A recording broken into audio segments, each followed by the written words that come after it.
Hello YouTube. This video is going to be centered around emergency off-grid radio.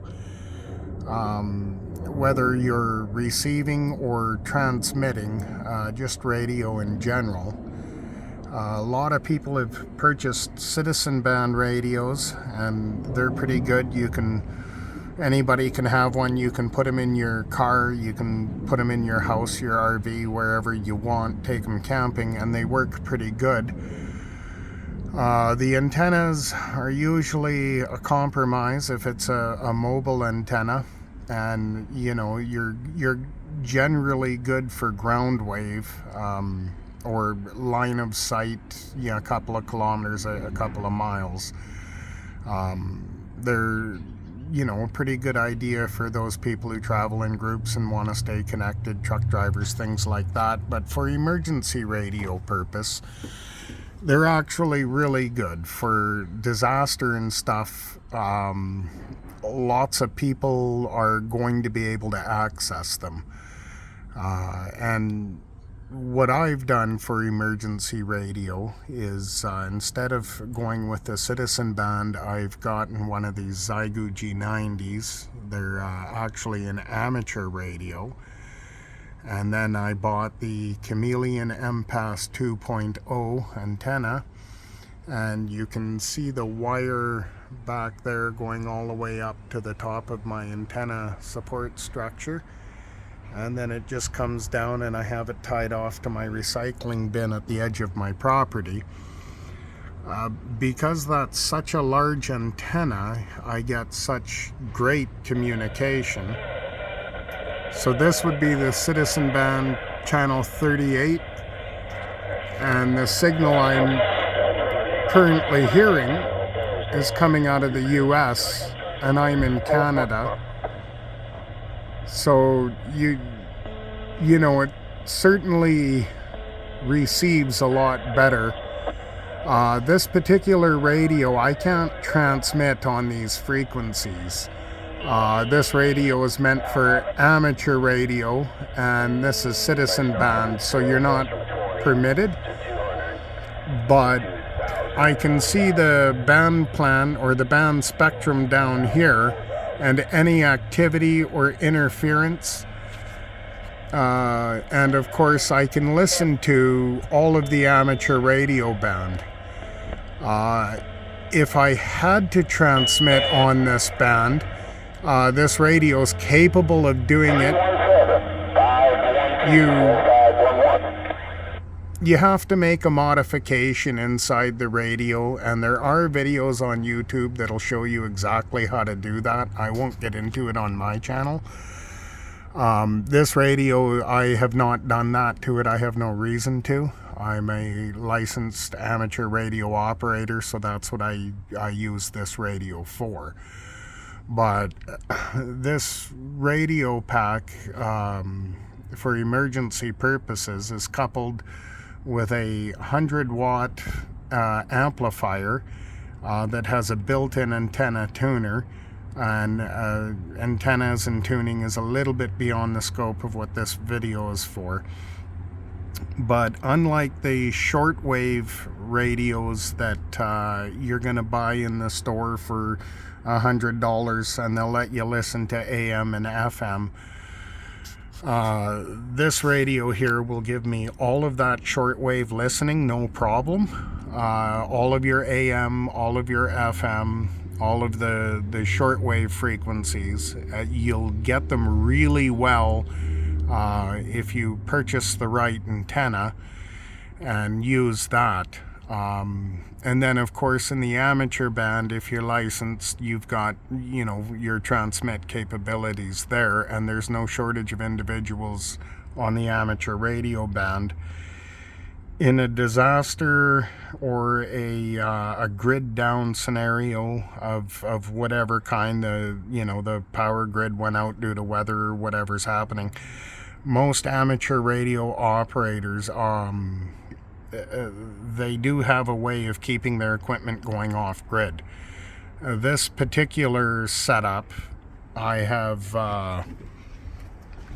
it's really messy. I haven't cleaned anything up. but in the back here I have of course the radio, the tuner. This is the interface that lets the radio talk to the tuner. I have a charge controller down here which will give me 20 amps of charging, and then underneath there I have 2 lithium iron phosphate 4 batteries, or the LiPo 4s, and it's a total of 40 amps. And then I charge that off of these solar panels, which will keep the entire thing running with no problem and power to spare. I also have enough power where I can run that cooler and still charge the battery while using the radio. And if I require more than that, and I have not built this to need more than that, but if I do, these 2 connections are for folding solar panels, and they're 120 watts each.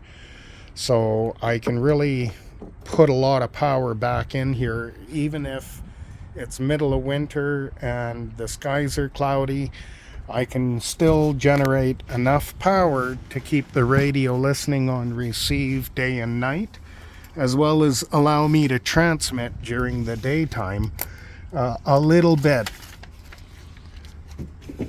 So, and again, in an absolute emergency, this radio can be very easily modified to be able to transmit on the citizen band.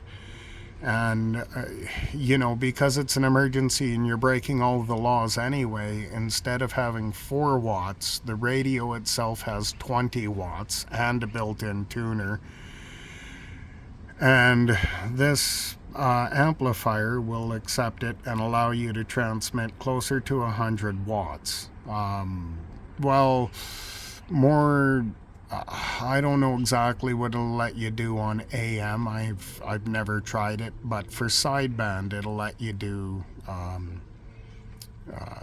around 80 to 100 watts for this frequency would be my guess. So this is just the way I've gone for my portable radio. This one is not meant for doing parks on the air or doing summits on the air, which is, you know, climbing to the top of a mountain, setting up a radio and making contacts. For those, typically you use a much smaller battery, and your intention is to just set up quick, make a couple of contacts over the course of a few hours, and then you fold up and you go home. So your battery doesn't have to last as long. But this is meant for much longer term use. We've had you know, a couple of weather systems hit our east coast in both the US and Canada recently, and that's where this system is going to actually shine the best. It's completely self-sufficient and requires nothing but itself and some space to put up the antenna. In addition to this long wire, I have a whip antenna. I'll actually go down and show you that now.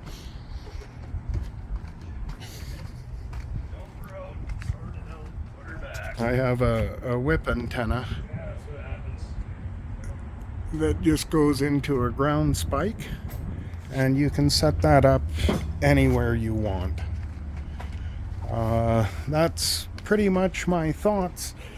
Other than, you know, when it comes to emergency radio, you're certainly going to get what you pay for. If you're buying the $100 radio with the tiny little solar panel in it, that little solar panel doesn't actually charge the radio, and you're probably using alkaline batteries anyway, which aren't rechargeable. So really, you're not getting what you think you're getting when you buy those.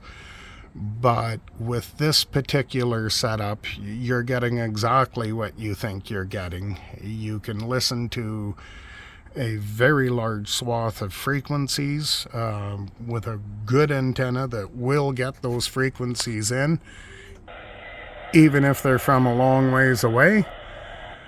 And if you happen to be a licensed radio operator, amateur radio operator, then you can transmit on all of the amateur radio frequencies.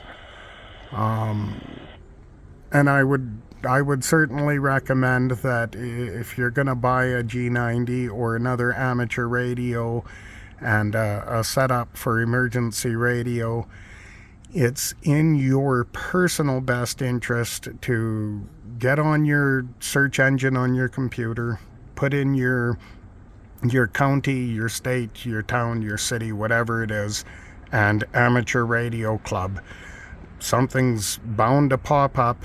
Go on in. It's very inexpensive to learn the curriculum and to get your authorization, and then you can practice using it, as well as you'll be armed with the knowledge you need to get the most out of your equipment. And that knowledge is more important than having the license. Even if you write the test and don't pass it, what you learned about radio and antenna theory, it'll be very valuable, especially in an emergency situation. Other than that, I think I've taken up enough of your time. Thank you for listening if you're still with me. Hit the thumbs up if you liked it. Hit the thumbs down if you don't. That's okay with me. Do leave a comment if you would like. I will catch you guys later. Bye, YouTube.